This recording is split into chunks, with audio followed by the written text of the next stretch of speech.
મૂક્યો અને શ્રી કૃષ્ણ એક ભગવાન હોવા છતાં એક સાધારણ સ્ત્રીનો શ્રાપ માથું ઝુકાવીને સ્વીકાર કરે. સર્વશક્તિમાન હોવા છતાં આ વિનમ્રતા એ ભારતીયતા છે. જરા જુઓ તો ખરા, કોણ છીએ અમે? અમે એ જ છીએ જે બાણ ફેંકીને ધરતીમાંથી ધારા નીકાળતા હતા, અને એ પણ અમે જ છીએ જે એક આંગળી ઉપર ગોવર્ધન ઉપાડતા હતા. અમે એ જ દિલર છીએ જે ચક્રવ્યૂહમાંથી બહાર નીકળવાની વિદ્યા શીખ્યા ન હોવા છતાં ચક્રવ્યૂહની અંદર કૂદી ગયા, અને એ પણ અમે જ છીએ જેના ફેંકાયેલા પથ્થર પાણી પર તરી ગયા. ઇન્દિરાનું પેપ્સિકોના સિંહ ઉપર સુંદર વિજય ગૂગલના અને સત્યનડીના માઇક્રોસોફ્ટનું સંચાલન કરે.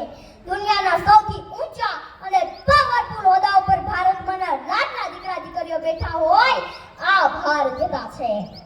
આ ભારતીયતાની મિસાલમાં હું કેટલી વાતો કહું અને તમે કેટલી વાતો સાંભળશો. સરહદ ઉપર કોઈ માનો દીકરો શહીદ થાય અને તિરંગામાં લપેટાઈને એનું પાર્થિવ શરીર ઘરે આવે, એ સતપેટી ખોલતા પહેલા માં પોતાના બીજા દીકરાનો સામાન બાંધવાની તૈયારી ચાલુ કરી દે કે એક શહીદની માં કહેવા કરતા બે શહીદની માં તરીકે મને દુનિયા ઓળખે, એમાં મારું ગૌરવ છે.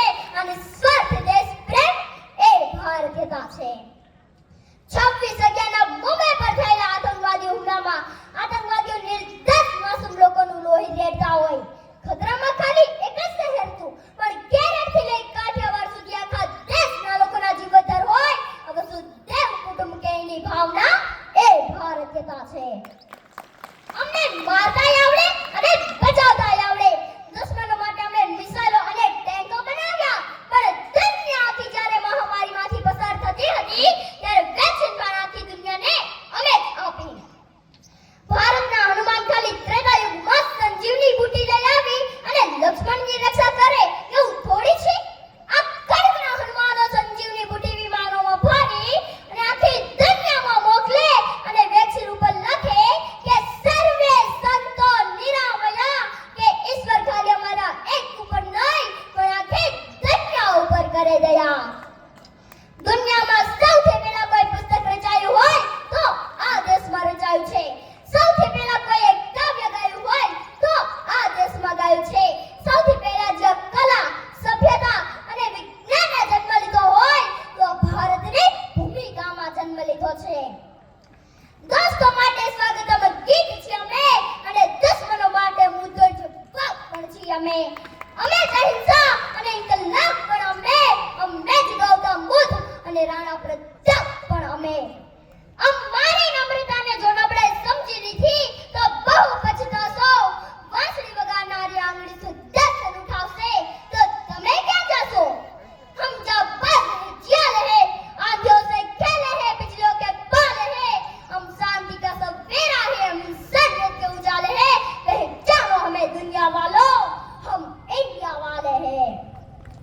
જે ભાવના ઉપર આ મહાન દેશનું મહાન ગણતંત્ર ટકેલું છે, આજના દિવસે સૌ સોગંદ લઈ રક્ષા કરીશું.